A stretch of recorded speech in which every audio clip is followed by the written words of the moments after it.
Once again, it's that time of year when the All England Lawn Tennis Club takes centre stage. When SW19 becomes the most quoted postcode in London, hosting Wimbledon Fortnight. The grass may be unique, but all 4 Grand Slams have their own special appeal on the ATP World Tour. We like all 4 of them because they have their own distinct personalities, but Wimbledon has that very special essence, that history. It evolves every year, it's bigger and better every year. It leads the field when it comes to Grand Slams. At Wimbledon, a sense of tradition has always been treasured. We've stuck to our roots. If you go back to 1877, when the first Wimbledon Championships were played in Warple Road, Wimbledon, it was played on grass courts, white tennis clothing, matches were best of 5 sets, and in that sense, nothing's changed. So we are quite traditional, but we also see the need to move on.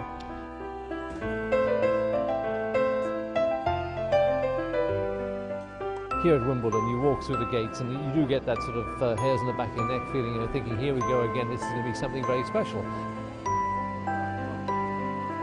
Now we've got the holy trinity of tennis, haven't we? These 3 guys are by far and away the best players in the sport, and they all bring something very, very different. This sport is very lucky to have 3 ambassadors like Rafa and Nole and the Fed, because they are brilliant for the sport.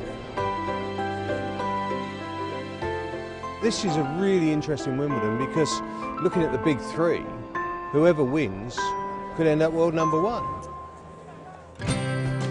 With Rafa rocked by Rosol on day 4, big 3 suddenly became 2.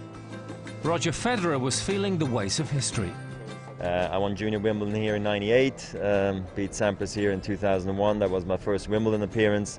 Won my first Grand Slam here in 2003 and then broke the all-time Grand Slam record here against Andy Roddick, getting 15. So, and then also equaling Borg's 5 in a row against Nadal in a 5-setter. So I mean, I've had so many amazing moments here for me, and I think all those should explain why Wimbledon is so special to me. This British summer promises much, whether you're playing or not.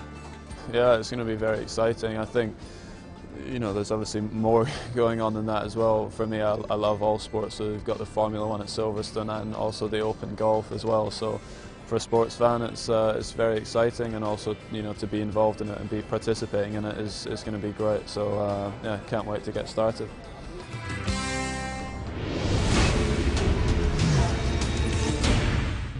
Next week on ATP World Tour Uncovered, presented by Rio, the dramatic conclusion to Wimbledon's 2-week festival of tennis.